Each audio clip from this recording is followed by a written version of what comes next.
रोज का आना जाना हमारे को रोज तकलीफ होती है, इधर रोज आना जाना तकलीफ होती है। छोटी गाड़ी रहने दो या बड़ी गाड़ी रहने दो, ये हमारे गुजरात की सरकार क्या काम कर रही है? ये काम कर रही है क्या?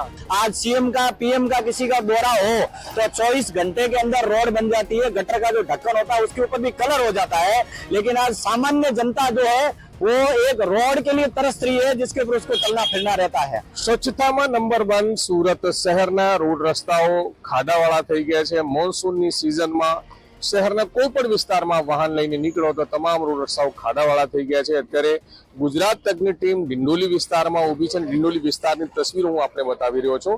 અહીં આપ જોઈ શકો છો, આ મેઇન રોડ છે અને મેઇન રોડ પર આજે ખાડાઓ પડેલા જોવા મળી રહ્યા છે। આ ફક્ત એક જગ્યાના ખાડા નથી, અહીંથી લઈને આપ સીધા જે વાહન ચાલકો આવી રહ્યા છે અહીંથી અંદાજે 1 કિલોમીટર સુધી રોડ ગાયબ થઈ ગયો છે। રોડ રસ્તાઓમાં ખાડા જ પડ્યા છે અને ખાડાઓમાંથી વાહન ચાલકો વાહનો લઈને પસાર થઈ રહ્યા છે। આગળ ચાલી હું દ્રશ્યો બતાવવાના આપણે કોશિશ કરીશું કે કઈ રીતના ખાડા પડ્યા છે અને ખાડામાં ઝોલા ખાતા વાહન ચાલકો અહીંથી પસાર થઈ રહ્યા છે। જેમ કે લાગતું હોય કે મહાનગરપાલિકાને અને સત્તાધીશોને આ ખાડાઓ દેખાતા જ ન હોય અને આ ખાડા કોઈ મામૂલી ખાડા નથી। એનું જે માપણી આપણે કરીએ કારણ કે તો એની જોશો તો રોડ લેવલ જે છે ત્યાં છે ને અહીં જે છે। क्या नाम है आपका? मेरा नाम समीर है। ये रोड के लिए कितनी तकलीफ होती है। कल रात में भी दो एक गाड़ी है, दो परेशानी, 2 एक्सीडेंट हो गए ये रोड के चक्कर के अंदर। अरे कई महीने हो गए रोड बन रहा नहीं है। रोज का आना जाना हमारे को रोज तकलीफ होती है, इधर रोज आना जाना तकलीफ होती है। छोटी गाड़ी रहने दो या बड़ी गाड़ी रहने दो, ये हमारे गुजरात की सरकार क्या काम कर रही है? ये काम कर रही है क्या?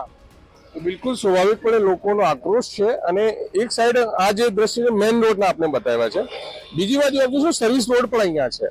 આ સર્વિસ રોડ આ પ્રકારનો સુરતનો હોય છે, એ અહીંયા દ્રશ્યો પણ આપ જોઈ શકો। આ મેઇન રોડ છે અને જે લોકો છે શું નામ છે આપનો? गयासुद्दीन भाई, ક્યાંથી ખાડા છે અહીંયા? ये तो कम से कम 15-20 एक महीना होगा करीबन खड्डा ही। કેટલી તકલીફ હોતી है? बहुत तकलीफ होती है। अगर कोई गाड़ी पंचर हो तो पूरा ट्रैफिक जाम हो जाएगा इधर से उधर तक। Thank you. તો બિલકુલ આ જે વાહન ચાલકો છે તેઓ પણ આપણી પોતાની જે તકલીફો છે એ બયાન કરી રહ્યા છે અને સર્વિસ રોડની અમે વાત કરી રહ્યા હતા। આ સર્વિસ રોડ છે। શું નામ છે આપનું? श्रवण जोशी। ભાઈ આ બાઇક લઈને નીકળી રહ્યા સર્વિસ રોડ પરથી, કેવું છે માહોલ અહીં? बहुत रोड टूटा हुआ है, रोड की बहुत हालत खराब है। यहाँ पे अंधेरे के अंदर कोई व्यक्ति आवे तो उसको इतने 1.5-2 फुट के खड्डे हैं कि एक्सीडेंट होने की भी संभावना रहती है।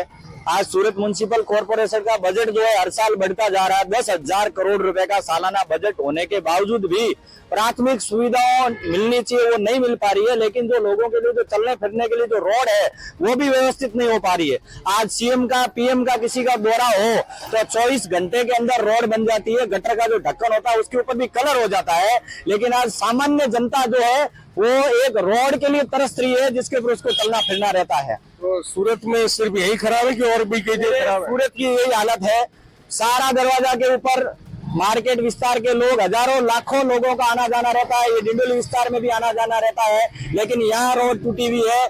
इसी की बजाय दूसरे विस्तार में आप कमिश्नर ऑफिस, कलेक्टर ऑफिस और जहाँ पे कोर्ट है उस तरफ रोड नहीं टूटी हुई है। उसका क्या कारण है? क्योंकि वहाँ सब बड़े बड़े अधिकारी रहते हैं, इसलिए वहाँ पे पूरा एकदम व्यवस्थित रोड बनाते हैं। यहाँ पे रोड के अंदर ये कटकी करते हैं, इसलिए रोड ऐसी बनती है कि 4-6 महीने से ज्यादा रोड चलती ही नहीं है। તો આપ જોઈ શકો છો આ સર્વિસ રોડની તસવીરો છે। હું આપણે આગળ જઈને બતાવવાની કોશિશ કરી રહ્યો છું કે કયા પ્રકારે અહીં રોડ રસ્તાઓ હાવ એકદમ તૂટીને વિસ્માર બની ગયા છે અને આ વાહન ચાલકો સર્વિસ રોડ હોય કે મેઇન રોડ હોય, કદાચ મહાનગરપાલિકાએ ને આ નહીં દેખાતું હશે કે કઈ રીતનો અહીં રોડ તૂટેલા છે અને આખા રોડ પર આપ જોશો તો અંદાજે 1 કિલોમીટર સુધી આ જ પ્રકારે રોડ રસ્તાઓ અહીંયા તૂટેલા નજરે પડી રહ્યા છે। અહીં આપ જોઈ શકો છો રોડ ગાયબ જ થઈ ગયો છે એમ પણ કહી શકાય। તો સુરત શહેરની આ તસવીરો છે, ડિંડોલી વિસ્તારની આ તસવીરો છે અને તસવીરોમાં આપ જોઈ શકો છો કે કયા હિસાબે રોડ રસ્તાઓ અહીં ગાયબ થઈ ગયા છે અને હવે રોડ રસ્તાઓ ખાડાના રૂપમાં અહીંયા આવી ગયા છે અને આ સર્વિસ રોડ હોય કે મેઇન રોડ હોય, ઝોલા ખાતા આ વાહન ચાલકો અહીંથી પસાર થઈ રહ્યા છે। અને મોન્સૂનની આ સિઝનમાં આખી મોન્સૂન નીકળી અહીંયા આપ જોઈ શકો છો તો આખી સિઝનમાં આ જ પ્રકારે લોકો મુસીબતનો સામનો કરી રહ્યા છે। આપ જોઈ શકો છો આ ખાડાવાળા રસ્તા સુરત શહેરના છે। સ્વચ્છતામાં નંબર 1 સુરત શહેર છે અને અહીંથી જે લોકો પસાર થાય છે તો એ લોકોને કેટલી તકલીફ પડતી હશે એ પણ આપ અંદાજો લગાવી શકો છો। અહીં આપ જો મોટા મોટા ખાડા અહીંયા પડી રહ્યા છે. તો આપ જોઈ શકો છો સુરતની આ તસવીરો છે અને દિંડોલી વિસ્તારની તસવીરો છે.